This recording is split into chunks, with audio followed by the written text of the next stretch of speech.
Bien, donc soyez les bienvenus. Merci de nous avoir rejoints pour participer à cette conférence qui marque le 120e anniversaire de la naissance de Moshe Feldenkrais. Alors, juste une petite précision parce que je sais qu'il y a des puristes.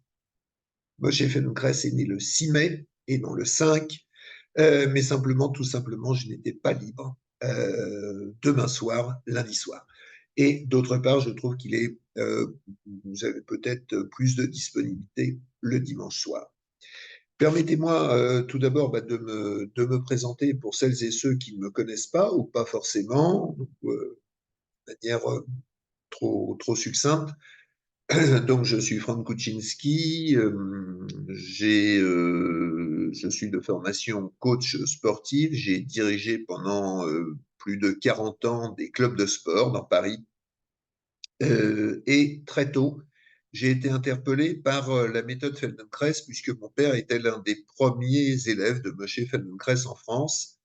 J'ai très vite compris qu'il y avait là tout à la fois une activité absolument révolutionnaire, tant dans sa pratique, dans son originalité, dans ses modalités de transmission, que dans les effets que cela produisait. Et c'est donc tout naturellement que j'ai rejoint la première formation pour enseignants qui avait lieu en France entre 1984 et 1987, formation que j'ai eu le plaisir de faire avec Catherine qui est présente ce soir. Et cette formation était dirigée par Myriam Pfeffer, qui fut l'une des 13 assistantes de Moshe Feldenkrais. On en parlera dans un instant. En 1992, j'ai publié le premier livre sur la méthode Feldenkrais en France, écrit par un praticien français en langue française, et c'était un livre sur le golf et la méthode Feldenkrais aux éditions Chiron, qui était l'éditeur de Moshe Feldenkrais. La préface de ce livre était écrite par le directeur technique national de la Fédération française de golf. Et puis, j'ai repris le contenu de ce livre, je l'ai développé ensuite, plusieurs années après, pour en faire un livre généraliste sur l'ensemble des pratiques sportives. Et donc, il y a 5 ans maintenant, j'ai publié chez Amphora ce livre, Sport de la conscience gestuelle à la performance, qui est toujours disponible. Et enfin, j'ai publié l'année dernière un audio-livre sur la méthode Feldenkrais qui s'appelle Mieux-être au quotidien. J'ai revendu mes clubs de sport et depuis, je m'occupe professionnellement à la diffusion d'une manière intégrale de la méthode Feldenkrais sous différentes formes, sous la forme de cours collectifs, sous la forme également d'une plateforme qu'on a montée qui permet de diffuser les cours par Internet, sous la forme d'articles que je rédige sur la méthode Feldenkrais et sous la forme également de conférences comme celle que je fais ce soir et qui va se passer de la manière suivante. Donc, on va avoir une première partie où l'on va retracer à l'aide d'un PowerPoint l'historique de la méthode Feldenkrais. Et puis, dans une seconde partie, eh bien, je vous proposerai d'intervenir. Donc, vous pouvez prendre des notes, vous pourrez poser des questions et dans la mesure du possible, j'essaierai de pouvoir répondre, le cas échéant. Et je voudrais saluer tous mes collègues praticiennes et praticiens Feldenkrais qui sont là. Ça me fait très plaisir. Eh bien, vous pourrez aussi intervenir et apporter des précisions si vous le souhaitez. Alors, là, pour cette conférence, eh bien, écoutez, je vais vous proposer de commencer dès à présent. Quand on parle de Moshe Feldenkrais, 1904-1984, c'est vrai que c'est une véritable histoire du XXe siècle qui, par le travail qu'il a réalisé, rend peut-être encore plus vivant sa méthode et le personnage aujourd'hui. Alors, on va ici, voilà. Alors, au travers de cette histoire qui est vraiment une histoire qui traverse le XXe siècle, on va pouvoir retrouver des univers très différents, caractéristiques de ce siècle. notamment le village dans lequel il est né, que l'on surnomme, que l'on appelle des shtetl, et on verra ce que ce terme signifie. On va croiser un rabbin chassidique. On ira en Palestine mandataire, alors sous occupation britannique. On sera amené à parler de jiu-jitsu et de judo. On découvrira le Paris des années 30 de Moshe Feldenkrais, au travers notamment d'une célèbre école d'ingénieurs. Nous découvrirons également ses fonctions au sein de la marine britannique, un problème lié à un genou qui va révéler beaucoup de choses. Nous croiserons également le destin d'un premier ministre israélien et surtout une incroyable intuition qu'a eu Moshe Feldenkrais avant de développer sa méthode sous forme d'une mondialisation. Alors, revenons à la naissance, si vous le voulez bien. Eh bien, c'est en 1904, c'est de Moshe Feldenkrais, né dans une petite ville qui s'appelle Slavuta. C'est dans l'actuelle Ukraine. Vous voyez sur une carte, c'est ici la seule vue que j'ai trouvée de ce village, un petit village très tranquille. Son père, Arieleb, est marchand de bois et également rabbin. Et sa mère, Scheindel, est tout à la fois mère au foyer, mais également enseignante, et elle a des talents de peintre. Elle s'intéresse énormément à l'art. Moshe Feldenkrais est l'aîné. Il a deux frères et une sœur. Son frère Baruch, qui fondera, quand ils seront en Israël, les éditions Aleph, qui est l'acronyme du nom de son père. Son frère Yona, qui décède peu avant, pardon, l'âge de ses 13 ans, d'une septicémie, qui était très brillant, notamment en mathématiques, et dont Moshe dira qu'il était le véritable génie de la famille. Et enfin, Malka, sa sœur, c'est la seule fille de la fratrie, qui sera également chimiste, qui suivra les traces de Moshe et qui travaillera notamment également au laboratoire de Joliot-Curie, à l'Institut du Radium. Et il est à noter que Moshe Feldenkrais grandit dans une famille juive religieuse. Alors, le shtetl, c'est l'environnement culturel dans lequel vit la communauté juive d'Europe de l'Est. Ce sont des villages juifs autonomes de différentes dimensions et dans lequel on trouve différents types d'écoles, plus ou moins religieuses. On trouve des associations caritatives, bien entendu des lieux de culte, des synagogues. On retrouve tout type de commerce, des salles de spectacle, une presse très diversifiée et surtout plusieurs courants de pensée qui disposaient chacun de nombreuses infrastructures. C'est-à-dire qu'un courant de pensée pouvait tout à la fois avoir un centre culturel, une salle de spectacle, des journaux, voire une synagogue et avoir des associations caritatives. Ces villes vivaient d'une manière autonome, gérées souvent par un président, et puis avec un rythme qui était celui de la vie juive traditionnelle, d'une manière, encore une fois, autonome dans les pays de l'Est. C'était le cas pour la Russie, pour la Pologne, et pour un grand nombre de pays de l'Est où vivaient ces communautés juives. Lors d'une visite chez ses grands-parents et chez ses grands-parents maternels, il assiste à une cérémonie en la mémoire de son arrière-grand-père qui était un illustre rabbin, le rabbin Pinchas de Koretz. Et il y voit notamment des personnes qui prient d'une manière très engagée, il y voit énormément de bougies et des centaines de personnes, dont des notables, qui sont venus spécialement pour cet office religieux, s'impliquer avec ferveur dans des prières. Ça marque profondément l'esprit de ce jeune Moshe Feldenkrais. Et tout de suite, j'aimerais m'arrêter sur la personnalité de ce grand rabbin, Pinchas de Koretz, qui est encore aujourd'hui connu d'un grand nombre de rabbins. Eh bien, c'était une personnalité très forte et il était proche du fondateur du mouvement du chassidisme. Donc, le courant chassidique, c'était un courant qui se définissait comme vivre le judaïsme dans la joie et dans l'étude. Alors, il se définissait comme un ami et non comme un disciple, et il y avait entre les deux une grande estime réciproque. Il partageait également, ce rabbin, des dons de guérisseur, parfois même avec mysticisme. Il lui arrivait de se placer à côté d'une personne malade, de réciter des prières et de lui dire voilà, maintenant ça va mieux.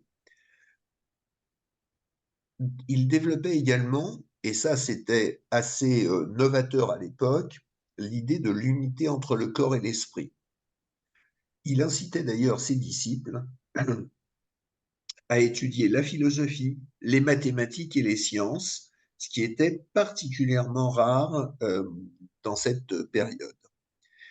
Et puis également, il favorisait dans la pratique religieuse également la découverte de soi, au détriment souvent d'enseignements plus conventionnels, aux règles davantage strictes. Donc, il incitait ses étudiants à apprendre par leur propre expérience.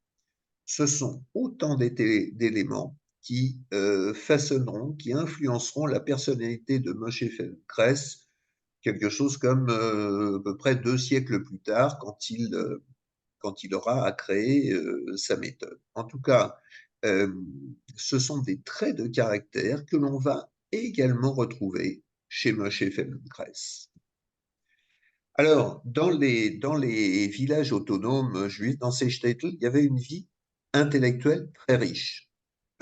4 courants qui n'étaient pas de force égale forcément, mais 4 courants de pensée circulaient dans ces shtetl.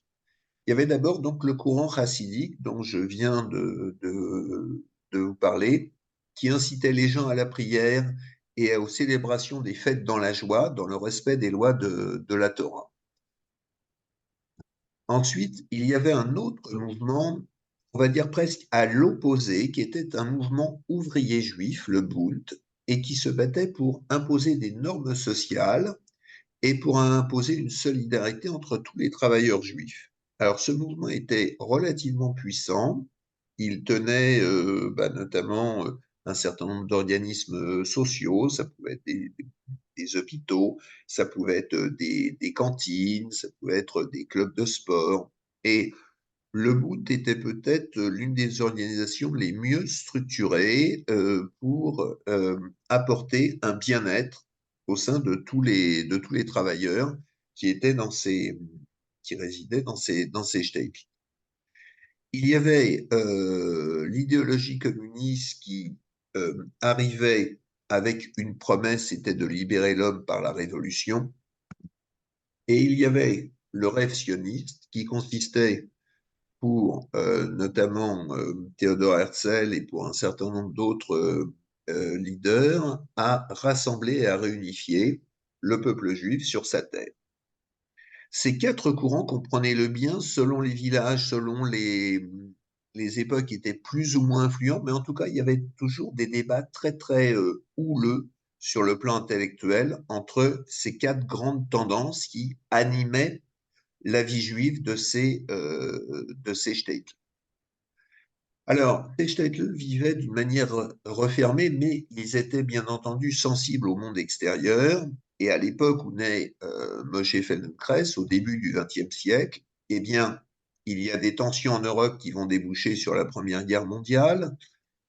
Il y a des pogroms, et des pogroms, ce sont souvent des villages autonomes juifs, ces shtetl qui sont attaqués par des Russes qui littéralement pillent tout ce qu'ils peuvent trouver dans ces endroits, qui mettent le feu. Et Moshe Feldenkrais, très jeune, est victime d'un pogrom, puisque la maison où il est attaquée, il est réfugié à la cave et il ne sera pas lui-même touché, mais il voit bien les dégâts que cela provoque et les victimes que cela provoque autour de lui. Et puis enfin, il y a autre élément important, les prémices de la révolution bolchevique. C'est-à-dire que les villages, les shtetl, ces villages autonomes où la vie était plutôt assez calme et rythmée par un calendrier de fêtes, de célébrations religieuses, va progressivement basculer dans les soubresauts de ce début de XXe siècle. Et là, le jeune Moshe Feldenkrais comprend assez tôt que pour sauver sa vie, il faut savoir anticiper. Donc, changer de lieu de vie, c'est aussi pouvoir être en situation de non seulement de sauver sa vie, de pouvoir sauver aussi sa famille, et donc anticiper. C'est ce que fait sa famille en 1912, puisqu'il déménage à Baranovitch. Alors, c'est actuellement sur le territoire de la Biélorussie. Cette ville est très importante pour le père de Moshe Feldenkrais, qui fait le commerce du bois, puisqu'il s'y développe euh, un commerce et que la station ferroviaire permet le développement de cette ville qui devient florissante. Le commerce du bois donc trouve là un débouché naturel et il y a en plus des forêts à proximité, ce qui facilite bien sûr la situation sur le plan professionnel. Le lieu se révèle toutefois pour le jeune Moshe assez précaire et lui-même dit qu'il n'y est pas très heureux. Toutefois, il suit des études dans une école religieuse. Il est très studieux. Cette école religieuse, une école religieuse juive, s'appelle un cheder.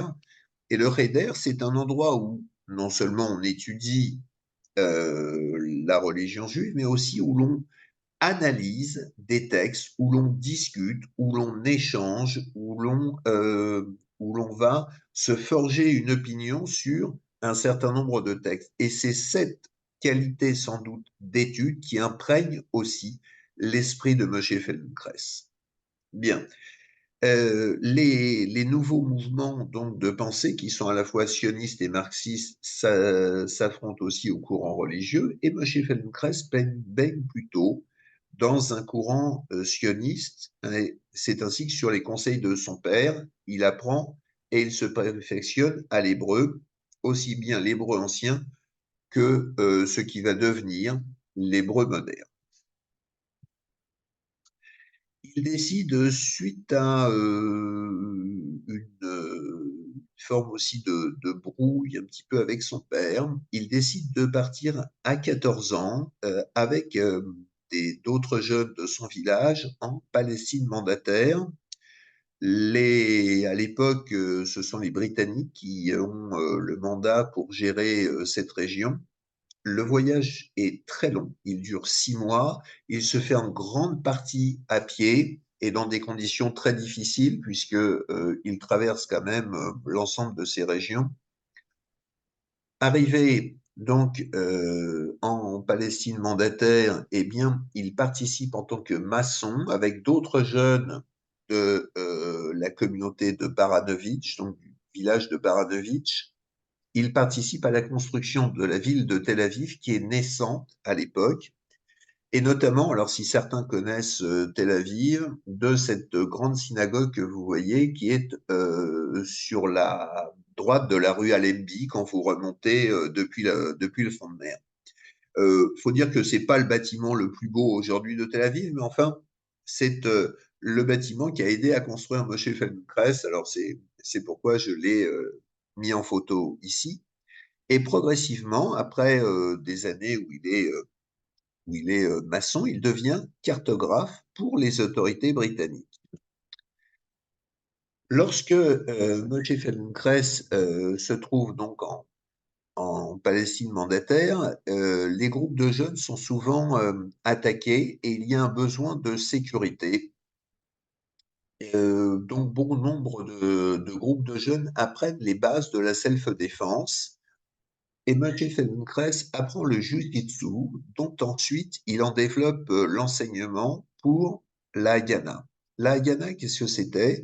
C'était une forme d'armée, d'autodéfense qui organisait l'ensemble des groupes de jeunesse juive de manière à leur donner les moyens de se défendre face face aux agressions.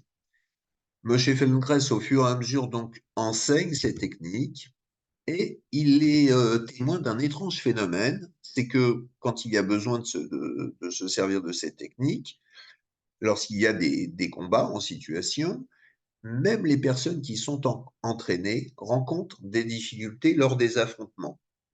Et il en vient à se poser des questions sur la pédagogie, à réfléchir à la manière d'enseigner, de sorte que les mouvements deviennent plus instinctifs. Alors, il a une jeunesse assez hors norme, puisqu'il décide de finir son cycle scolaire et termine en 2 ans simplement l'équivalent de 5 ans d'études pour avoir son bac.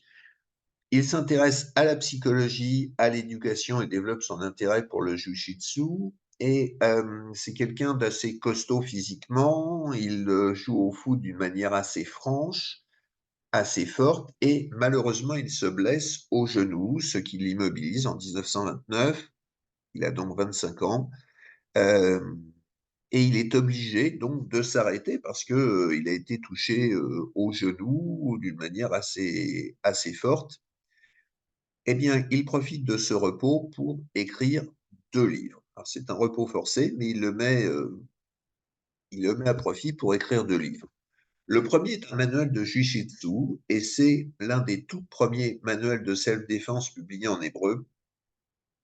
Donc, il montre un certain nombre de mouvements, il couche sur le papier des techniques même qu'il revoit de manière à les rendre plus efficaces. Et ce livre constituera même l'une des sources d'inspiration pour une technique aujourd'hui considérée au monde comme la plus efficace des arts martiaux, le Krav Maga. Donc, attention, ce n'est pas Moshe Feldenkrais qui a inventé le Krav Maga, mais il a été l'une des multiples sources d'inspiration du Krav Maga.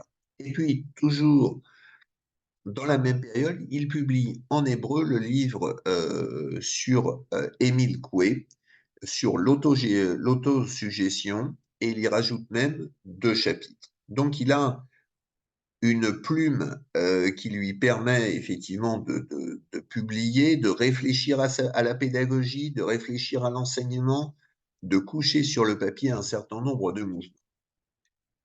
Et puis, il enseigne effectivement la self-défense, mais aussi pour financer ses activités d'écrivain, parce que écrivain ne rapporte pas, eh bien, il devient le tuteur d'enfants et il se spécialise dans les enfants qui ne sont pas très bons élèves, qui sont un peu, qui ont un peu des scolarités en dents de scie, et notamment dans les familles aisées.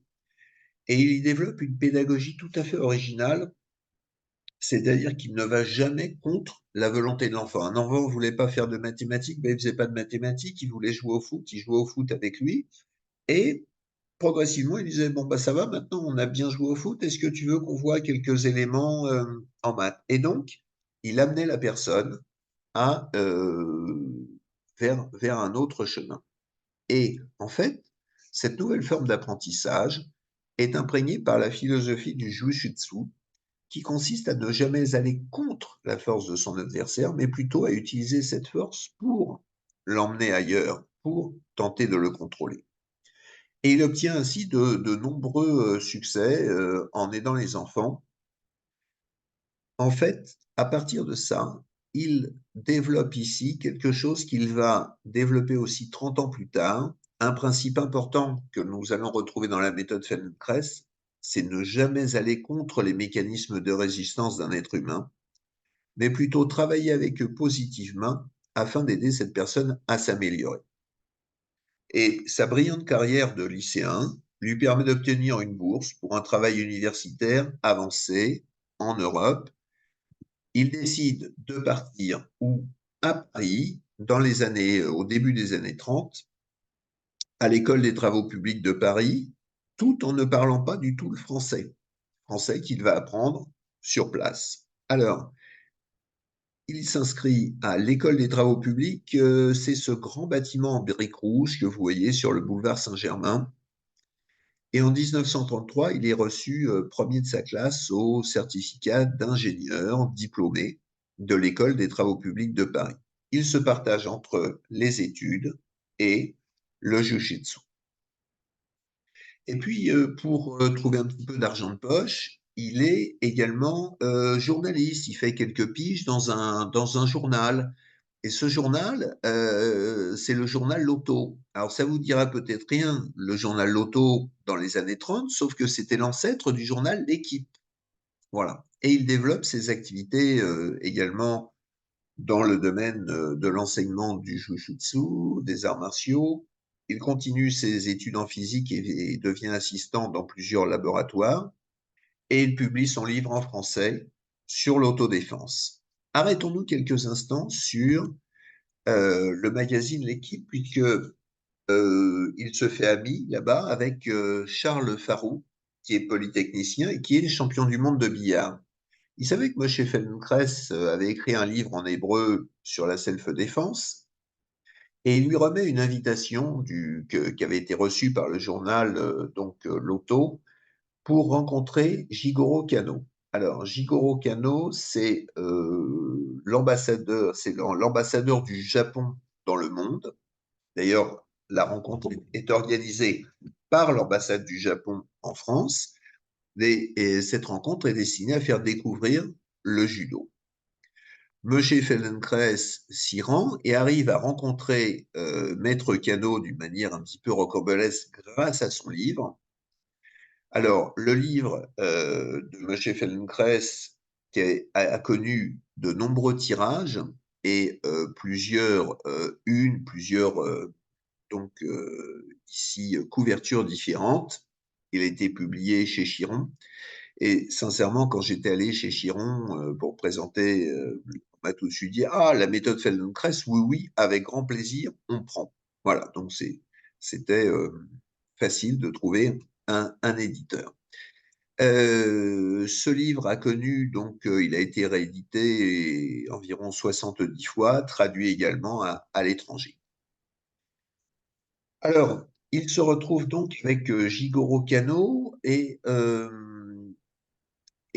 tout de suite, le courant passe entre les deux hommes. Le courant passe d'autant mieux qu'ils se retrouvent le soir même sur un tatami destiné à trouver et démontrer un certain nombre de positions. En fait, ce qui interpellait Kano, c'était qu'il avait vu dans le livre de Moshe Feldenkrais une photo d'une position qu'il ne connaissait pas. Et il voulait la tester, ça l'avait énormément intrigué. Il a demandé à Feldenkrais, c'est toi qui as trouvé ça? Et Feldenkrais, oui, oui, tout à fait. Donc ils vont l'essayer, mais Kano démontre à Feldenkrais que finalement sa position peut être contrée. Mais en tout cas, les deux hommes entretiennent et commencent à entretenir une relation forte à tel point que Kano propose à Moshe Feldenkrais de se former en judo et ensuite de développer la pratique du judo en France. Alors, arrêtons-nous aussi quelques instants, si vous voulez bien, sur la personnalité de Jigoro Kano, parce que c'est quelqu'un qui a beaucoup influencé Moshe Feldenkrais et qui a également développé le judo dans le monde entier.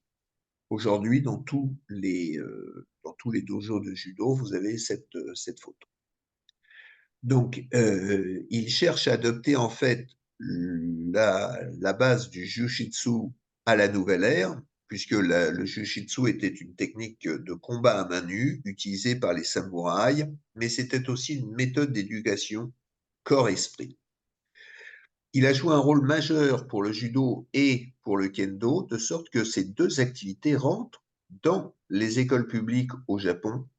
Il est le premier membre asiatique du Comité international olympique pendant quasiment une trentaine d'années, donc jusqu'à sa mort.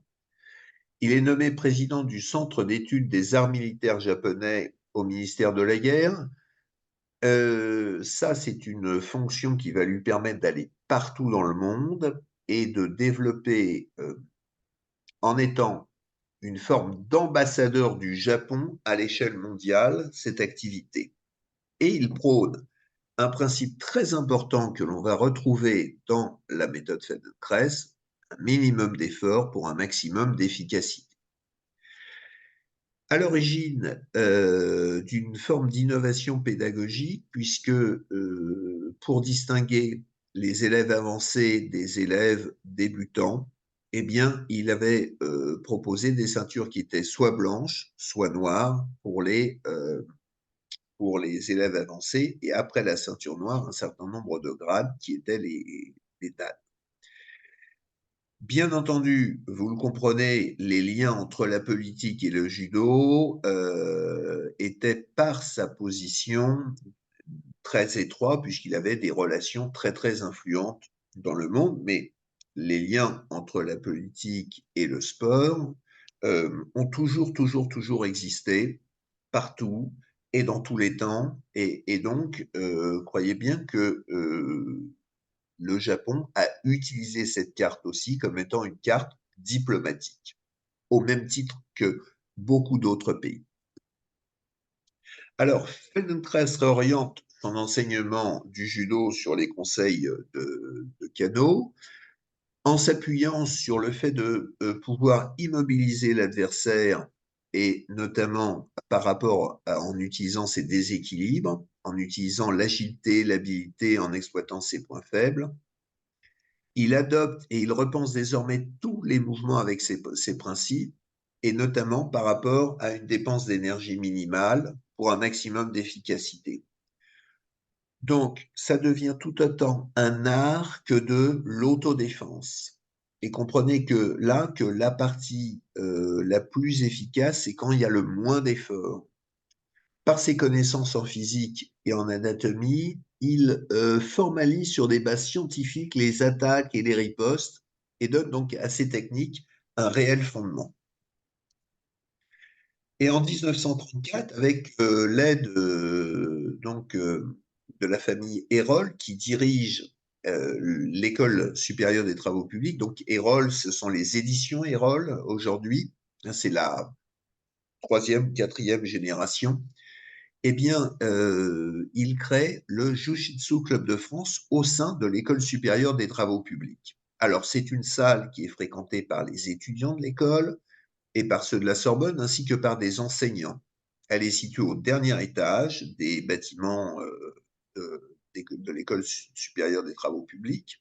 Et en 1936, le succès de cette section débouche sur la création du premier club de judo en France, le Jiu-Jitsu Club de France.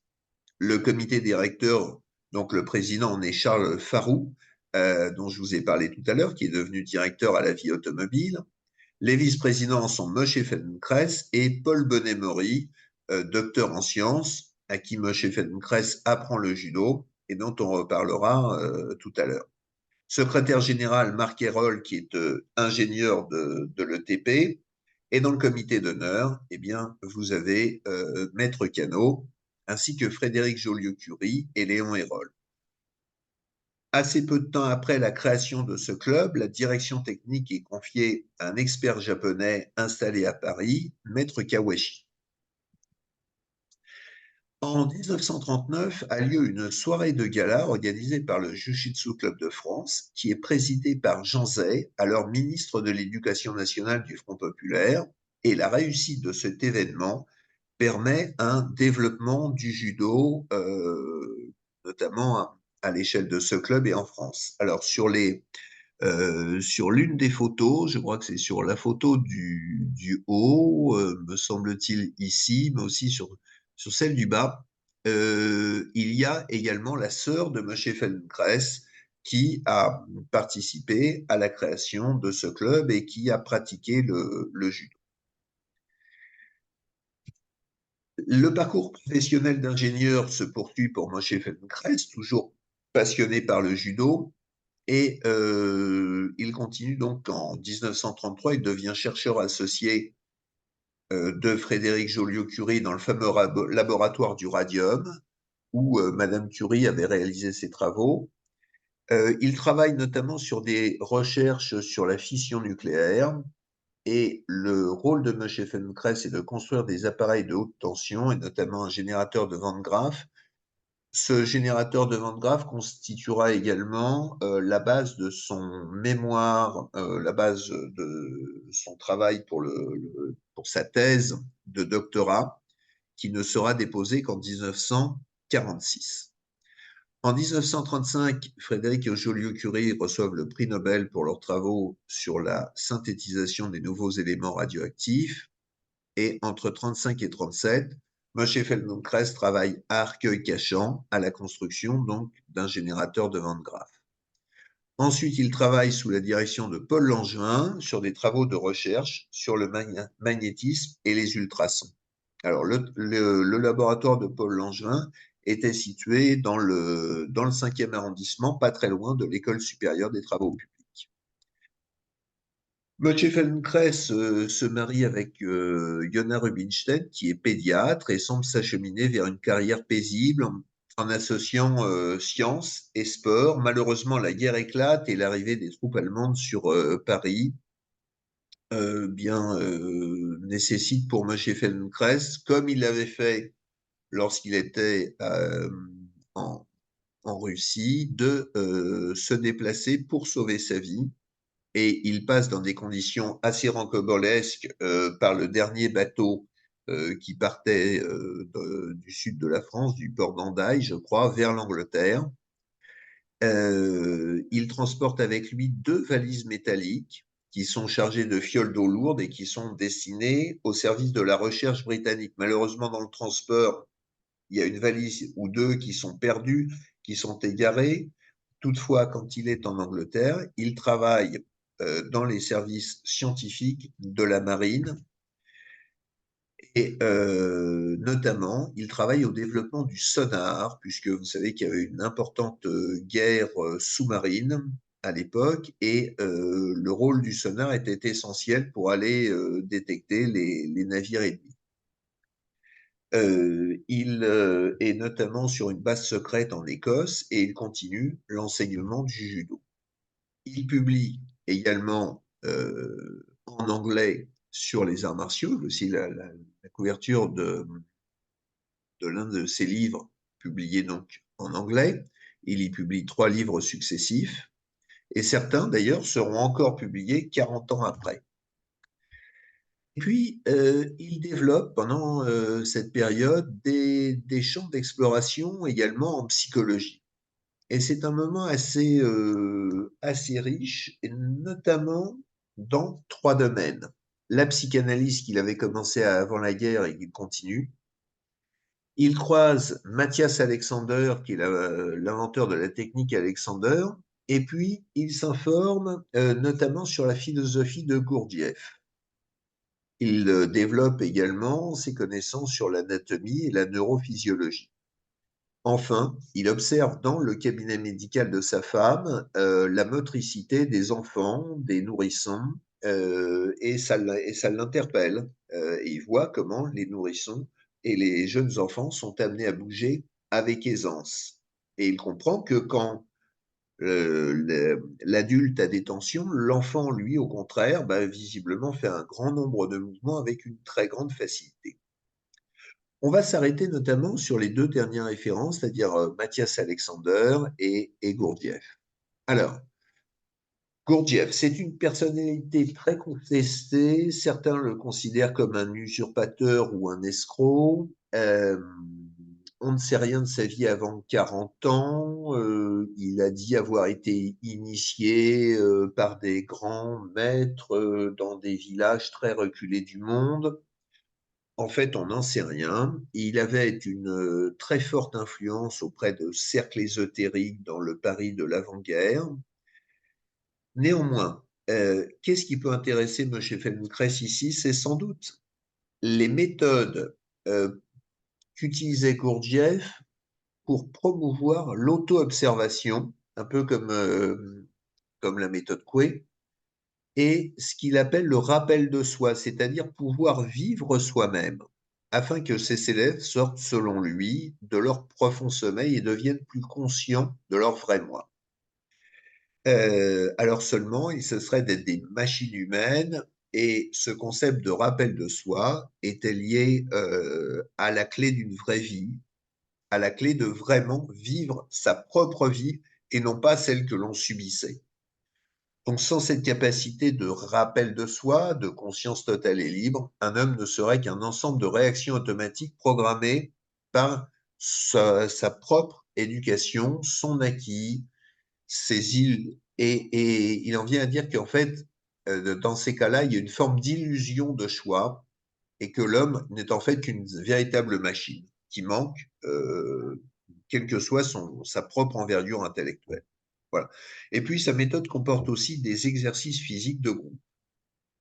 Alors, cet aspect, on va le retrouver dans la méthode Feldenkrais, euh, notamment sous l'aspect que la personne puisse développer ses propres potentiels pour elle-même évoluer et ne pas subir son environnement. Et je crois que c'est le trait qui va sans doute influencer la Moshe Feldenkrais, ce trait en tout cas qui vient de Gurdjieff. Gurdjieff dont on n'est même pas sûr de l'année de naissance, hein, je vous ai mis plusieurs années, il y a des estimations, donc ici. Alors, Mathias Alexander, c'est un acteur et un pédagogue spécialisé notamment dans Shakespeare.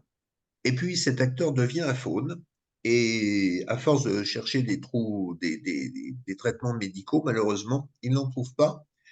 Mais Mathias Alexander arrive à se rééduquer et il développe une technique qui s'appelle la méthode Alexander, surtout liée à une forme d'unicité entre la tête, le cou et le dos, et rendant possible un meilleur accomplissement de l'être humain qu'il considère comme un tout corporel et psychique. À partir de là, il souhaite que l'individu puisse agir consciemment par rapport à ses schémas habituels établis et il enseigne cette technique notamment à Londres sous forme de cours individuels ou de stages. Moshe Feldenkrais prend une série de 7 ou 8 séances avec l'un des assistants de Mathias Alexander. Et lorsque Feldenkrais lui montre son livre, qui était L'être et la maturité du comportement, une étude sur l'ancienneté, le sexe, la gravitation et l'apprentissage, le fondateur de la technique Alexander souhaite rencontrer Moshe Feldenkrais pour avoir une forme d'explication. Alors, il faut dire que les deux hommes sont particulièrement différents. Lui, il est un peu très long, très longiligne, lord anglais, très coincé dans un costume. Moshe Feldenkrais est plus petit, trapu, a une vie beaucoup plus mouvementée, basée notamment sur la survie. Et donc, il accuse notamment Moshe Feldenkrais de l'avoir plagié.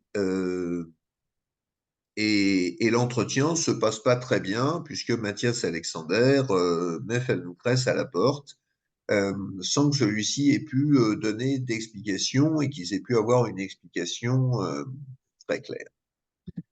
En tout cas, les principes, certains des principes peuvent être retrouvés, notamment le fait que, par exemple, l'unicité du, du mouvement entre la tête, la nuque, le haut de la colonne vertébrale, par exemple, tout ça, on va retrouver ça également, peut-être beaucoup plus développé dans la méthode Feldenkrais. Alors, pendant ce temps, dans les années 40 à Paris, eh bien, les activités du Jiu-Jitsu Club de France continuent. Le club a déménagé juste à côté. L'ancien président, l'ancien vice-président qui est toujours à Paris devient alors président et sera même le futur président de la Fédération française de judo. J'ai d'ailleurs euh, parmi vous ce soir quelqu'un qui a fait pas mal de recherches également sur cette période, qui s'appelle Philippe Banquet, qui m'a signalé, et Philippe pourra intervenir sans doute tout à l'heure, quelque chose de très intéressant, c'est que en fait, la Fédération française de judo dit avoir été créée en 1945 ou 46, soit après la libération. Mais en fait, il y avait déjà un embryon de comité de judo au sein de la Fédération française de lutte, et ce, à partir de 1942. Donc à partir de 1942, les personnes du Jiu-Jitsu Club de France qui sont dans le Paris occupé créent une section de judo au sein de la Fédération française de lutte. Alors, Mathieu Feldenkrais, par ses multiples activités, notamment par rapport aux sous-marins, aux sonars, et souvent sur des ponts un peu glissants, et à force de marcher sur des ponts humides, les séquelles de son accident du genou se réveillent très fortement. Malheureusement, tous les chirurgiens ne lui prédisent qu'en cas d'opération, il a moins d'une chance sur deux de pouvoir récupérer son genou et de pouvoir marcher correctement. Et il décide alors, chose qui absolument rarissime, de se rééduquer tout seul en recherchant toutes les connaissances susceptibles de l'aider dans de nombreux domaines. Très progressivement, il parvient même à marcher normalement et à refaire du judo. Le principe de base de cette rééducation qu'il met lui-même en place dans sa propre pratique, c'est ne faire que de petits mouvements faciles à réaliser. En aucun cas il ne force, en aucun cas il ne dépasse l'amplitude, et surtout, il ne recherche que ce qui est facile à faire pour au fur et à mesure retrouver de la mobilité. Alors, arrêtons-nous, si vous voulez bien, quelques instants sur les différentes influences que nous avons pu percevoir et constater ici. Eh bien, tout d'abord, une éducation religieuse basée sur le questionnement. Le questionnement est à la base de l'étude des textes juifs dans les écoles, et notamment dans les écoles rabbiniques. Son arrière-grand-père rabbin chassidique, le rabbin Pinchas de Corrèze, dont nous avons vu la personnalité au début de cette conférence. Le besoin d'adaptation permanent, et notamment le besoin d'adaptation permanent à l'environnement. La nécessité constante de la réponse appropriée face à l'insécurité. Maître Cano et le judo. Les études scientifiques et la rigueur qu'elles confèrent. Son doctorat de physique et les éléments de l'infiniment petit. Alors, son doctorat, pour information, il était prêt en 1939, simplement, il l'a amené avec lui, il l'a égaré dans le fait de devoir embarquer rapidement sur un bateau où il a perdu pas mal d'affaires, et il a dû donc la refaire de tête et la présenter à la Libération en 1946.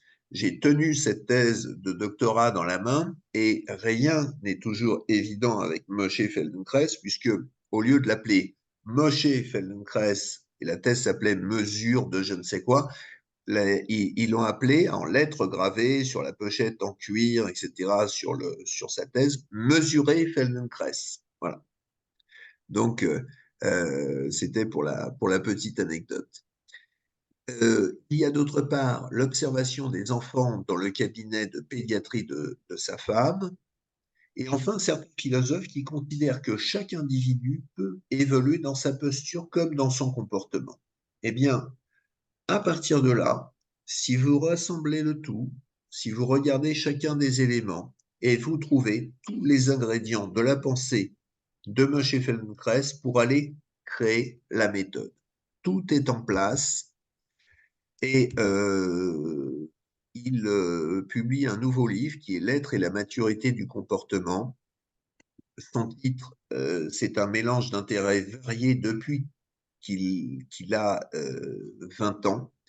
Une étude sur l'anxiété, le sexe, la gravitation et l'apprentissage.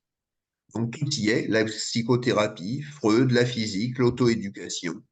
Et l'idée maîtresse, c'est que le phénomène psychologique de peur et d'anxiété est fondé sur une peur inconditionnée de tomber. C'est-à-dire, quand on a peur, en fait, qu'est-ce qui va se passer? On va contracter tous les muscles fléchisseurs de notre corps et de fait, cela crée une inhibition simultanée de tous les muscles antigravitationnels. C'est-à-dire que l'ensemble de de notre musculature va devenir inutilisable. Et de fait, donc, cette contraction qui pousse obligatoirement à une tétanie, en fait, va faire en sorte que la personne reste totalement crispée, comme scotchée sur elle-même. Alors, il retourne en Israël en 1949, non sans être passé avant par Paris. Il passe par Paris et il voit que son nom a été ni plus ni moins rayé des tablettes du judo en France, et notamment par qui? Par Paul Bonnet-Maury, qui était avec lui vice-président et à qui il a appris le judo. Il révèle dans une interview d'ailleurs au début des années 80, dans le magazine d'arts martiaux Bushido, et il lit la phrase suivante: tout simplement, quand les Allemands sont arrivés en France, Bonne-Emery a enlevé mon nom dans l'histoire du judo en France. Plus tard, il a écrit à l'éditeur pour me faire remplacer mon nom par le sien sur mes livres lorsqu'il est devenu président du judo français. Alors, vous pourrez m'interroger si vous voulez sur ces différents éléments après la conférence, mais c'est vrai que encore aujourd'hui, la Fédération française de judo ne reconnaît pas à la hauteur qui est la sienne le rôle joué par Moshe Feldenkrais dans l'introduction du judo en France. Bien. Alors, il retourne en Israël, il devient directeur du département de l'électronique au ministère de la Défense pendant 2 ans, mais la hiérarchie l'indispose profondément et il préfère s'orienter exclusivement sur ce qu'il sent être le développement de sa méthode. L'un de ses amis, d'ailleurs, qui souffre du dos, lui demande s'il peut s'occuper de lui et M. Feldenkrais le rétablit. À partir de 1954, il se consacre alors uniquement à l'enseignement de sa technique. Et il approfondit sa méthode sous 2 aspects: les séances individuelles, par le toucher et le mouvement, avec de tout petits mouvements qu'il essaye donc de réintroduire chez les pratiquants. Mais il se dit que s'il doit donner des cours individuels à tout le monde, ça va prendre énormément de temps et qu'il pourrait tout à fait aussi donner des séances collectives par la voix en décrivant les mouvements. C'est ce qu'il commence à faire au début donc des années 50 jusqu'à la fin des années 70. Moshe Feldenkrais donne chaque semaine à Tel Aviv plusieurs cours collectifs de sa méthode qu'il nommera donc prise de conscience par le mouvement. Ces séances sont enregistrées sur un magnétophone à bande. Ce sont la rue, c'est peut-être l'une des rues de Tel Aviv les plus célèbres dans le monde Feldenkrais, puisque la rue s'appelle rue Alexander Yanaï, et les leçons s'appellent les leçons Alexander Hanaï, suivies du numéro dans toute la communauté Feldenkrais dans le monde entier aujourd'hui. Donc, les leçons typiques de Moshe Feldenkrais sont connues et cotées sous la forme d'un numéro. Ces séances collectives sont basées donc sur des consignes verbales et non sur des démonstrations. C'est-à-dire que Moshe Feldenkrais explique les mouvements, il ne les démontre pas. Ça permet à la personne de mieux intégrer comment les réaliser et d'être moins dépendant d'un modèle. Et puis en 1956, donc le bruit se répand à Tel Aviv que Moshe Feldenkrais fait des miracles. Il est convoqué par un homme qui est peu ordinaire, qui habite à quelques centaines de mètres de chez lui, et on lui demande de venir pour lui apporter les bienfaits parce que cet homme a mal au dos, il souffre de très nombreux lamagos, il pouvait rester cloué au lit, même d'une pneumonie. C'est l'un des plus grands scientifiques du pays, Aaron Katsir, qui recommande à cette personne de voir Moshe Feldenkrais, de suivre son enseignement, dont il avait déjà entendu parler, mais sans y prêter la moindre attention. Aucun médecin n'avait pu aider cette personne durablement, et il en était réduit à porter un corset, à recevoir des piqûres, et il n'y avait absolument rien à faire. L'entrevue entre ces 2 personnes est un petit peu originale puisqu'il est demandé à Moshe Feldenkrais d'apporter des preuves que sa technique va fonctionner. Bon, Moshe Feldenkrais accepte le scepticisme de son interlocuteur et lui dit je peux te citer les noms de nombreuses personnes que tu connais qui ont pris des cours avec moi. Tu pourras aussi réfléchir à ceux que tu voudrais interroger, ou bien je te montre des lettres de remerciement et d'éloges de personnes assez connues qui ont été mes élèves, ou bien je te donne mes livres à lire, ou alors tu prends la décision de découvrir ma méthode directement avec moi. Et toute la teneur est une espèce de jauge entre ces 2 personnes qui s'envoient des petites vannes réciproquement comme ça pour dire bon écoute tu peux me faire confiance, et l'autre lui dit oui enfin je peux te faire confiance mais je sais pas qui tu es. Et comme la personne était âgée de 70 ans, Moshe Feldenkrais avait une forme de règle un petit peu comme ça dans l'absolu où il disait qu'il fallait à peu près une séance par année pour arriver à évoluer. Et M. Feldenkrais lui dit, bah, de toute façon, il faut 70 heures de cours. Et il ajoute que s'il n'a pas l'intention d'honorer tous les rendez-vous jusqu'au dernier, bah, il lui conseille de ne pas venir. En fait, il s'agissait d'une provocation absolument délibérée. Son interlocuteur lui répond alors qu'il veut 1 heure de cours chaque jour. Alors là, Feldenkrais lui dit non, non, mais attends, 1 heure de cours, moi je sais pas si je vais être libre. Et l'autre lui dit écoute, celui des deux qui est le plus occupé, c'est moi, et si moi je peux consacrer 1 heure par jour, toi tu dois venir. Et en fait, les deux hommes avaient énormément de points communs, ils commencent leur pratique, les bienfaits se sont ressentir, le pratiquant ne souffre plus du dos, la situation s'améliore au fur et à mesure. Et même la femme du pratiquant qui s'appelle Paula, elle est infirmière. Elle considère que son mari perd un temps précieux et surnomme Feldenkrais Monsieur Abracadabra. Mais au fait, qui est cette personnalité très connue, qui est ce célèbre pratiquant? Eh bien, ce célèbre pratiquant, vous l'aviez peut-être compris, c'est David Ben Gurion, Premier ministre de l'État d'Israël. Son rêve, en fait, était de parvenir à faire le poirier. Et grâce au travail de Moshe Feldenkrais, la photo, eh bien, vous l'avez ici, elle est prise sur la plage en 1957, et cette photo fait le tour du monde. Elle permettra de faire connaître la méthode Feldenkrais. Moshe Feldenkrais était d'ailleurs un peu ennuyé par ce malentendu, parce que la méthode Feldenkrais n'a pas pour but unique de se mettre sur la tête. Il ne voulait absolument pas être catalogué en tant que tel.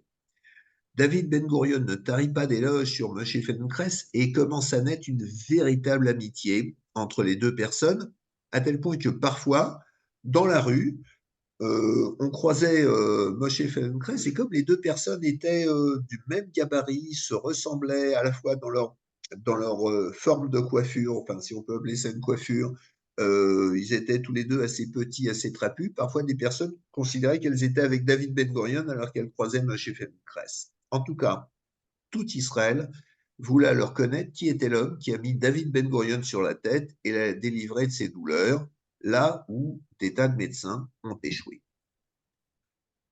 Par cette forme de médiatisation, Moshe Feldenkrais continue le développement de sa technique. Et à partir des années 50, il diffuse sa méthode par des stages et des séminaires internationaux dans différents domaines. On a parlé de comédiens, de musiciens. Et il forme surtout un groupe de 13 assistants qui auront ensuite pour mission de former des enseignants dans le monde entier. Et la première formation à Paris dont je vous ai parlé, qui a eu lieu, était dirigée par Myriam Pfeffer, qui avait notamment pour but de développer la méthode Feldenkrais en France. Elle a formé des centaines d'enseignants. Lors de cette première formation sont venus deux autres assistants de Moshe Feldenkrais, Gabi Yaron et Ruti Alon, qui avaient chacune des personnalités absolument magnifiques. Ils ont souvent appris des choses vraiment extraordinaires. Et M. Feldenkrais chapeaute l'organisation d'une première formation de praticiens aux États-Unis. Il continue à publier des livres, des rencontres. De par sa notoriété, il continue à rencontrer de nombreux scientifiques qui lui permettent des échanges à haut niveau. Il participe à des conférences, à des séminaires dans le monde entier. Il est l'un des pionniers dans le domaine de la neuroplasticité. Et aujourd'hui, plus de 12 000 enseignants dans le monde, 12 000 praticiens de la méthode Feldenkrais, avec un cursus commun, ont été formés dans le monde entier et enseignent la méthode de cet enfant du Shtetl, aujourd'hui enseignée sur les 5 continents. Je vous remercie de votre attention et de votre participation.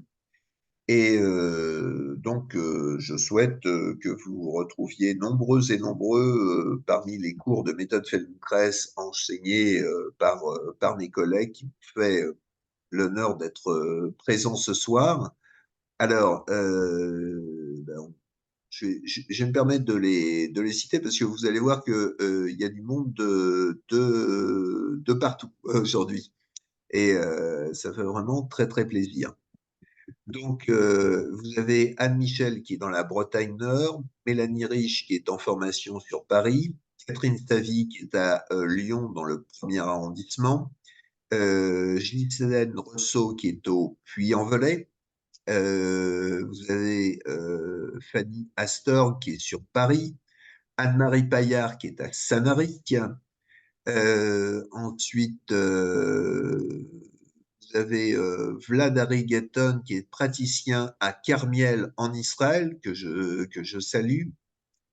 Vous avez Bernadette Auger qui est dans le nord de Lyon, dans le Beaujolais. Vous avez Stéphanie Rouzet en Lozère. Vous avez Pauline Thureau qui est à Toulouse. Vous avez Massayo qui est à Hague dans l'Hérault. Voilà, donc Odile Maral également qui est praticienne Feldenkrais. Voilà. Et si je vous ai oublié, merci de me le signaler dans le chat. En tout cas, on va pouvoir passer, si vous voulez bien, à la seconde partie de notre conférence. Et vous allez pouvoir tout simplement intervenir, ouvrir votre micro, poser des questions. Je n'ai pas forcément la réponse à tout, mais j'essaierai, si possible, voilà, de pouvoir vous apporter des éléments de réponse. Alors, je sais que c'est toujours délicat de poser la première question, donc n'hésitez pas à poser la deuxième tout de suite. J'ai Myriam Vinagre qui est à Rennes également. Oui, Myriam qui est enseignante Feldenkrais également. Merci beaucoup pour la qualité de cette présentation. Voilà. S'il vous plaît, Oui, est-ce que vous pouvez parler un peu sur Il travaillait avec euh, les handicapés, oui, surtout des enfants handicapés. Et oui. si vous pouvez parler un peu sur ça.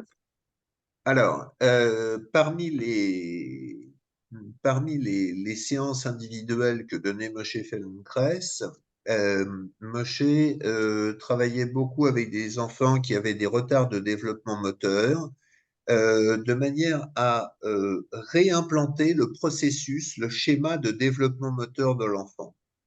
Et il avait observé, notamment dans le cabinet de son épouse, quel était le schéma et comment on pouvait, d'une manière assez simple finalement, refaire passer les phases motrices. Alors, c'est un volet notamment très développé aujourd'hui dans la pratique de la méthode Feldenkrais, puisque parmi toutes les adaptations de la méthode Feldenkrais, sans doute peut-être l'un des éléments dont les praticiens sont les plus heureux souvent, c'est de pouvoir apporter à des enfants qui ont des besoins spécifiques, qui ont un retard de développement moteur, de pouvoir progressivement leur permettre, par exemple, de marcher, par exemple, de se tenir en position assise. C'est assez impressionnant d'ailleurs à voir comment, avec un travail assez suivi, on peut faire évoluer là où souvent la médecine traditionnelle aurait tendance à mettre des étiquettes. D'accord? Donc on va considérer qu'un enfant est comme ci ou comme ça. Eh bien, par justement la mobilisation de la neuroplasticité, Moshe Feldenkrais permet dans ce travail euh, de développement moteur, le développement du schéma moteur de l'enfant d'une manière beaucoup plus approfondie. Et notamment quand il était aux États-Unis, il y avait beaucoup de parents qui avaient des enfants avec des retards de développement qui venaient le voir. Et il y a une petite à qui il avait dit à sa mère, elle dansera le jour de son mariage. Et l'anecdote est réelle. Et la petite a vraiment dansé le jour de son mariage. Merci. Je vous en prie. Si je peux me permettre, Franck, Oui, oui, vas-y, Catherine, je t'en prie. C'est pas vraiment une question, mais je voudrais apporter une précision et de mon expérience que si j'ai entamé cette formation et que je continue 40 ans après à toujours enseigner la méthode Feldenkrais, j'ai été impressionnée en travaillant avec les animaux, notamment les chevaux. Et c'est pour préciser ce travail dans l'individuel qui s'adresse au système nerveux central. Donc, il n'y a pas de mental, il n'y a pas de référence et par le toucher, on peut faire des choses. Donc, j'ai une petite chienne maintenant qui fait partie des cours avec qui je fais la méthode Feldenkrais sur elle pour pouvoir se rendre compte que c'est pas quelque chose qui passe par la compréhension ou la parole, mais par quelque chose d'autre. Donc, ça, c'est important enfin, de le dire. Et Mhm. moi, c'est ça qui m'a, quand j'ai vu les résultats sur un cheval avec Jacqueline. Jacqueline. Kinsler, c'est Mhm. quand on a fait les premières, avant la formation d'ailleurs. Et là, j'ai dit, ah, waouh, c'est quand même impressionnant de voir les changements qu'on peut apporter juste par le toucher. Voilà, c'est vraiment fabuleux de comprendre ça. Et Mhm. puis, les enfants handicapés, c'est un peu la même chose. On s'adresse vraiment au fonctionnement du système nerveux par le toucher, par ces mouvements comme ça. Voilà. C'est ça que je voulais juste Oui, dire. oui, merci, merci Catherine de ce témoignage. Et c'est vrai que la séance individuelle, la séance personnalisée, c'est là où tout a commencé dans le processus Feldenkrais. Ensuite, il en a décliné des séances collectives. Alors très souvent dans le processus d'apprentissage de la méthode Feldenkrais, on commence par apprendre les séances collectives, puis ensuite on vient vers la séance individuelle. Mais en fait, Feldenkrais a fait l'inverse. Et quand on est en processus de formation, on a eu un débat récemment pour savoir s'il fallait raccourcir ou garder la même structure de formation. D'ailleurs, entre nous, la semaine dernière, c'était intéressant. Il y a une maturation qui se fait et on voit qu'en fait, c'est la même pratique, que ce soit en séance individuelle ou collective. C'est souvent la même forme de pratique. C'est souvent la même manière d'envisager le déroulement d'une séance. Voilà. Ben, c'est Est-ce- important pour la compréhension des personnes qui veulent connaître un peu ce travail-là. C'est vrai que c'est pas si simple à expliquer. Oui, alors, c'est une autre de nos difficultés en tant qu'enseignant, c'est que expliquer les bienfaits de la méthode Feldenkrais, c'est parfois difficile. Voilà. Et expliquer la méthode Feldenkrais à quelqu'un qui n'en a pas fait, ben, M. Feldenkrais disait comment vous voulez expliquer le goût d'une pomme à quelqu'un qui n'en a jamais mangé. Bon, c'est vrai que c'est difficile. Donc moi j'ai tendance à dire faites-le et puis vous verrez. Voilà. Merci. Est-ce qu'il y a d'autres questions ou n'hésitez pas. Alors je vous rappelle hein, pour les questions, vous pouvez ouvrir votre micro, vous pouvez aussi les taper dans le chat. Oui, Franck, c'est Roselyne. Je voulais avoir des explications parce que vous parlez du toucher. Moi, j'ai jamais vu ça en cours de Feldenkrais. Avec toi, évidemment, non, puisque c'est à distance, mais même auparavant quand j'en ai fait. Et donc, je voulais savoir en quoi ça consiste. Ah, alors, il s'agit d'une technique individuelle où là, on va pas forcément beaucoup vous parler dans la séance, mais on a notamment en général, si c'est une table, ça peut être sur d'autres choses, une table sur laquelle on vous propose de vous allonger. Et puis, on va vous proposer d'observer, par exemple, en vous faisant simplement, vous voyez, si je pose la main sur votre tête et si je vous propose de rouler d'un côté, puis de revenir, puis de rouler de l'autre, puis de revenir, puis d'enchaîner. Comment vous allez réagir par rapport à ce mouvement et percevoir qu'il peut y avoir des différences. Et puis, ça se passe au fur et à mesure, un peu comme une séance collective. Simplement, vous ne faites rien, mais vous observez ce qui se passe. Et c'est nous qui, par le toucher, allons pouvoir eh bien, vous proposer de faire quelques mouvements, très très doux toujours, sans forcer, et toujours en essayant de ressentir cette notion d'amplitude très légère, très fluide et très facile.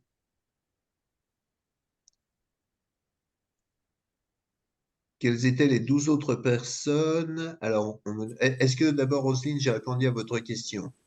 Oui, oui, oui, oui. Oui, oui. En fait, ça assiste le mouvement qu'on fait parfois soi-même. En fait, par exemple. Alors là, en fait, vous ne le faites pas, c'est nous qui vous Oui, le faisons faire oui, pour c'est ça. vous. Voilà. Mhm. Hein. Alors, on m'a demandé quelles étaient les 12 autres personnes qui ont assisté Moshe Feldenkrais. Alors, il se trouve que dans l'un de mes livres, j'ai voulu les citer. Euh, Ici, donc, je vais reprendre mon livre de manière à n'oublier personne. Donc, parmi ce qu'on a appelé le groupe des 13. Alors, quand j'ai cherché le groupe des 13, j'ai eu deux listes. Là aussi, c'est marrant parce que Feldenkrais, c'est jamais tout droit. Donc, j'ai eu deux listes et en fait, en comparant les deux listes, j'avais 14 noms. Donc, j'en avais pas 13, j'en avais 14. Mais pourtant, le groupe s'appelait le groupe des 13. Donc, j'ai dû croiser les informations et on m'a dit, ah oui, non, celle-là, elle n'y est pas. Elle n'y est pas, mais elle est quand même venue. Bon. Alors, il y avait Yohanan Rivaran, Alon Talmi, Shlomo Bracha, Shlomo Efrat, Devorah Shizdai, Fanny Lotz, Gabi Yaron, qui était venue à Paris pour notre formation, Batia Fabian, Myriam Pfeffer, Brouria Milo, Elie Wadler, Chava Shelvar, que j'avais vu il y a quelques années à Tel Aviv, et Ruti Alon. Voilà.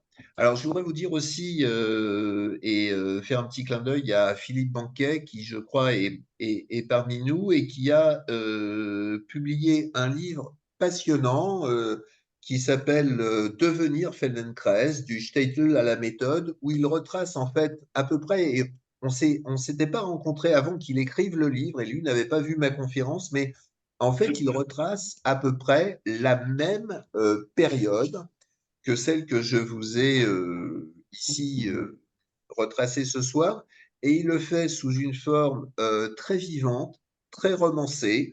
C'est publié aux éditions Valencin David Reinhardt. Et vraiment, je vous recommande son livre. Philippe, si tu es là, est-ce que tu veux dire quelques mots? Je ne sais pas s'il est là. Ah si, Philippe, je te vois. Voilà, tu peux ouvrir ton micro. Allô, c'est bon, Oui, vous on m'entendez là? t'entend. On Alors t'entend. bonjour Franck, bonjour tout le monde. Donc bravo pour ta conférence, hein, c'est une synthèse remarquable. Donc effectivement, mon livre couvre la même période, donc du Shtetl jusqu'au moment où il se consacre à la méthode avec le fameux épisode Ben Gourion. Donc moi, ce que j'ai voulu faire avant tout, c'est un récit littéraire, donc une sorte de storytelling qui essaye de suivre à la trace l'incroyable parcours du phénoménal Moshe Feldenkrais. Et j'ai trouvé que particulièrement, et je ne savais pas encore, mais malheureusement, les jours que nous vivons ne font que le confirmer, qu'il était extrêmement important, nécessaire, de montrer le parcours de cet homme qui est un juif sioniste humaniste, et de le voir parcourir presque à rebours le XXe siècle, en fait. C'est quelqu'un qui a échappé aux pogroms. Hein. Les pogroms, c'était des massacres, c'était des Cosaques qui déferlaient dans les villages, dans les shtetl, et qui tuaient tout le monde, et qui pillaient les maisons. Il a échappé à ça. Il a échappé, bien sûr, à la Shoah. Il a même eu la chance de sauver toute sa famille, puisque sa sœur l'a rejoint en France et ses parents ont émigré en Palestine au bon moment, juste avant la Deuxième Guerre mondiale. Et ensuite, il s'est consacré à un humanisme comme c'est pour montrer l'inanité de tous les stéréotypes que véhicule l'antisémitisme. Et j'en ai profité aussi pour remettre un peu les pendules à l'heure sur ce qu'était réellement le sionisme. Et le sionisme n'était absolument pas un colonialisme, pas du tout, c'est même l'inverse du colonialisme, parce que le but des sionistes, c'était de créer un État laïque ouvert à tous, mais un État juif. Voilà. Et il n'était pas question d'exploiter qui que ce soit. Par exemple, si Moshe Feldenkrais a été posé des briques et des parpaings pour construire le futur Tel Aviv, c'est parce que les sionistes tenaient absolument à ce que ce soit des juifs qui le fassent. il n'était pas question d'avoir une main-d'œuvre autochtone qui aurait été soumise au bon vouloir des colonialistes. Pas du tout. Et l'autre point aussi qui me paraissait très important et très intéressant dans le cas de Moshe Feldenkrais, c'était son antidéterminisme social. C'est-à-dire qu'aujourd'hui, on considère généralement dans les universités, en sociologie, etc., que si vous êtes né, par exemple, dans Seine-Saint-Denis et que vous êtes racisé, ben, vous ne pouvez pas sortir de ce ghetto culturel, vous êtes condamné à rester toujours une victime. Moshe Feldenkrais prouve l'inverse, il a toujours eu comme fondement de sa pensée l'individualisme et le fait que chaque individu construit lui-même sa propre histoire, évidemment en fonction de son environnement. Il n'est pas question de nier l'importance de l'environnement, mais chacun reste libre de devenir lui-même. Et il l'a prouvé, toute son histoire l'a prouvé, puisque c'est seulement vers 57 ans qu'il a réellement trouvé sa voie et qu'il s'est consacré à 100% à la méthode. Donc moi, ce qui m'a vraiment fasciné chez cet homme, c'est ce parcours totalement improbable. Et pour finir, une dernière caractéristique incroyable de Moshe Feldenkrais, c'est cette fusion, cette synthèse toujours entre le corps et l'esprit. Ça, c'est vraiment la base pour moi de sa pensée, de ce qui allait devenir sa méthode, de ne jamais séparer le corps de l'esprit et le fait que le corps est aussi important que l'esprit et que l'esprit est aussi important que le corps. À titre d'exemple, il faisait une comparaison entre la psychanalyse et ce qui devait devenir sa méthode. Il disait en psychanalyse, en gros, schématiquement, l'idée c'est que l'esprit peut soigner le corps. C'est un petit peu ça quand on fait une psychanalyse et qu'on a des problèmes corporels. Mais il dit l'inverse est vrai également. On peut, en soignant le corps, on peut soigner l'esprit. Et le simple fait de changer sa posture, de se redresser, par exemple, ça change complètement le rapport que l'on a avec soi-même et avec son environnement. Donc le corps peut soigner l'esprit peut soigner le corps, les deux sont indissociables. Et pour vraiment finir, c'est cette synthèse extraordinaire entre la rationalité scientifique qu'il avait en tant que docteur en physique théorique. Donc c'est la rationalité, on va dire, de l'esprit occidental, de la science occidentale, en simplifiant un peu, et cette synthèse avec l'approche plutôt asiatique qu'il a pu expérimenter grâce au judo et grâce aux arts martiaux. Et donc, en fait, la méthode découle de cette synthèse entre une approche scientifique et une approche plus, je dirais, corporelle et plus asiatique. Voilà, donc ça, c'est ce qui m'a intéressé. Et le tout en faisant un récit littéraire, une sorte de storytelling, pour amener un maximum de personnes à découvrir et apprécier le travail fantastique de Moshe Feldenkrais. Voilà. Et le Donc, style de merci. ton livre, merci Philippe, merci de cette intervention. Et c'est vrai que le style de ce livre est particulièrement vivant. Ça se lit véritablement comme un roman et je suis sûr que beaucoup de gens découvrent la vie de Moshe Feldenkrais sous un angle tout à fait nouveau, extraordinaire. Et je sais aussi une chose, parce on a fait des signatures ensemble dans des salons, etc. Ce livre se vend particulièrement bien, il est très apprécié, et donc si vous le désirez, faites-le connaître, faites-le savoir. Je rappelle que c'est donc Philippe Banquet, le livre s'appelle Devenir Feldenkrais, du shtetl à la méthode, et c'est publié aux éditions David Reinhardt. Voilà. Merci Philippe de ta participation. Juste une toute petite précision, Vas-y. je me suis basé quand même sur la Bible de biographique concernant Moshe Feldenkrais, qui est le livre de Mark Rees, Oui, qui bien sûr. malheureusement il n'a pu publier que le premier tome, qui est énorme, fait 500 pages. C'est en anglais, mais si vraiment vous voulez le détail et une biographie scientifique concernant Moshe Feldenkrais, il faut lire ce livre. Voilà. Voilà. Alors, moi, je promeus tous les livres Feldenkrais qui sont écrits en langue française parce que j'estime que si on veut développer le Feldenkrais en France, il faut le Feldenkrais en français. Donc, c'est pourquoi j'envoie tout le monde vers ton livre. Voilà. Merci. Là, c'est pas le même. Moi, c'est un récit littéraire. Oui, Pas mais une ça se lit biographie beaucoup plus scientifique. facilement. Oui, Je c'est voudrais vrai, saluer sûrement. aussi Claire Berthelin. On a parlé de la première formation tout à l'heure et Claire Berthelin est une praticienne Feldenkrais à Ivry et donc je voulais la saluer de sa participation.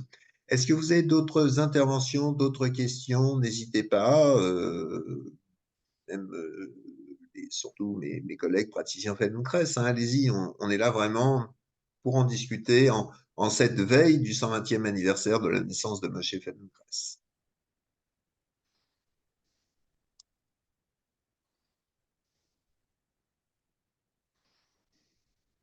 Ouais, un petit clin d'œil quand même, puisque c'est son anniversaire demain, donc 6 mai 1904, ça fait, si on prend les chiffres, ça fait 6-5-4, c'est vraiment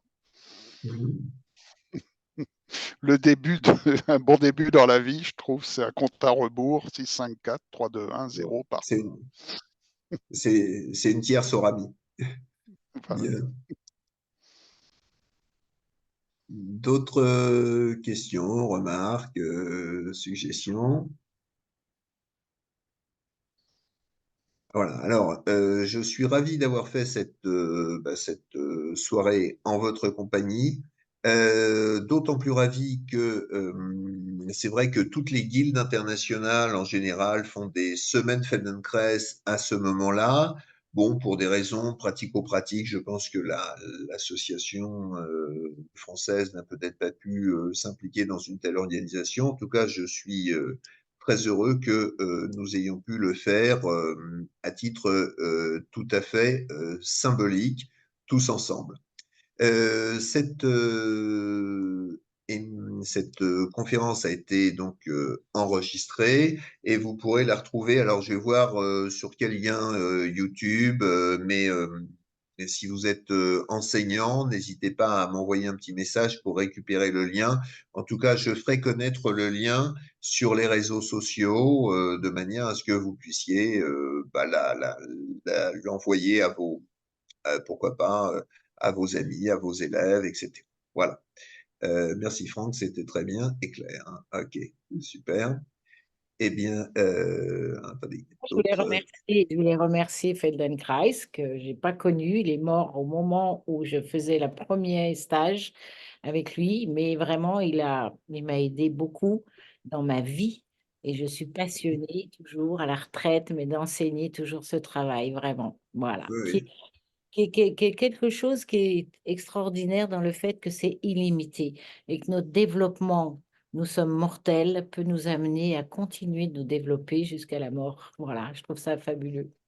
Voilà, je voulais dire ça. oui, non, mais Vraiment, très bien. ah, Merci de cette conclusion qui nous amène vers beaucoup d'espoir. J'ai Isabelle qui nous dit merci pour cette soirée et votre exposé très limpide et passionnant. J'ai commencé ma 3e année avec beaucoup de joie. Très bien, ok. Bah, bienvenue alors Isabelle dans une magnifique profession. Euh, il y merci a d'autres- Franck. C'est super. Voilà. D'autre part, Mélanie, merci beaucoup, c'était passionnant. Merci pour le partage de la vidéo à venir. Myriam Vinagre, merci de cette initiative à cette date anniversaire. Euh, merci, monsieur. Alors, monsieur Gouchinski, c'est Franck, hein, ça va plus vite pour votre intervention. Ok. Eh bien, écoutez, merci à tous. Bonsoir, Carmen. Franck, Voilà. Je salue Carmen, oui, je praticienne voulais faire Feldenkrais. une proposition. Dis-moi tout. C'est en Allemagne, on m'a dit que ils sont en train de fêter l'anniversaire en enseignant un petit peu partout l'Alexandre Janai Saint-Vent. Oui. 120 ans, Alexandre Janai Saint-Vent. Ah oui, bonne idée, oui. Alors, moi, je pourrais la traduire en français si quelqu'un voudrait la version traduite en français. Ça serait une bonne idée de faire pendant toute la semaine enseigner la leçon d'Alexandriana et Saint-Vain. Eh ben, chiche, tout à fait. Alors, tu sais quoi? Tu me le dis et puis tu me l'envoies. J'essaye de la distribuer à tous les enseignants qui étaient là ce soir. Restons en contact. On va le mettre sur. Alors, pour tous les enseignants, je vous rappelle qu'on a un groupe Facebook d'enseignants francophones que j'ai créé sur Facebook. Et donc, peut-être que vous avez vu la soirée par ce biais. Mais on va pouvoir aussi le mettre sur le forum Feldenkrais France, puisque le forum a accepté qu'on passe cette information. Et c'est une excellente initiative, Carmen. C'est pas la Oui, première fois en plus que tu as d'excellentes initiatives, puisqu'il y en a une autre qui est en préparation prochaine et dont j'ai entendu dire qu'elle était super. Voilà. merci. Donc, oui, l'idée, c'est que pendant toute la semaine, parce que c'est le 6, non, son anniversaire, C'est demain, c'est demain, c'est demain, donc demain. c'est la semaine que partout dans le monde sont en train de la célébrer. Et Oui, oui. c'est bien de se dire, la lecture Alexandre Ivanović, 120, le 120 ans de Moshe, quoi. Oui, oui, tout à fait. Ben, écoute, avec grand plaisir, si tu l'as, tu me l'envoies, on essaye de la faire circuler et puis de développer ça comme une idée dès ce soir pour que demain, ça soit en place. OK? Oui, super, très bien. Merci beaucoup. Parfait. Merci. Je vous souhaite à toutes et à tous une excellente et très belle semaine. Merci vraiment du fond du cœur de votre participation active qui m'a fait vraiment chaud au cœur. Et je vous dis à très bientôt. Demain, pour le 120e, vous avez une petite pensée, peut-être une action, peut-être mettez un petit mot sur Facebook, faites quelque chose, marquez le coup, de manière à ce qu'en France aussi, on puisse voilà, appuyer un petit peu dessus et on prendra d'autres initiatives à l'avenir avec Carmen, avec d'autres, pour mieux faire connaître tout notre travail. Merci beaucoup. Ciao, ciao. À très Moi, bientôt. Passez une une petite excellente question. soirée. Merci, Moi, merci. Oui, Nira? Oui, juste pour te demander si tu mets ça aussi dans notre Oui, tout à fait. euh, Ça sera dans le replay. Ça sera dans dans le le replay, replay dans le et replay. ça sera dans le replay un petit peu à part. Là, je parle aux personnes qui sont membres d'espacefk.com. Donc, ça sera dans un replay et j'ai demandé à Frédéric de mettre une case à part pour que ça reste un petit peu long. Ah, parce Voilà, que OK? j'ai raté aujourd'hui, j'ai oublié. OK, Voilà. Eh ben, t'inquiète pas, on y a d'accord. pensé. OK? Merci. Ciao, Merci. ciao. Au Au revoir à revoir. Au tous. revoir. Au Merci revoir. beaucoup. Au revoir.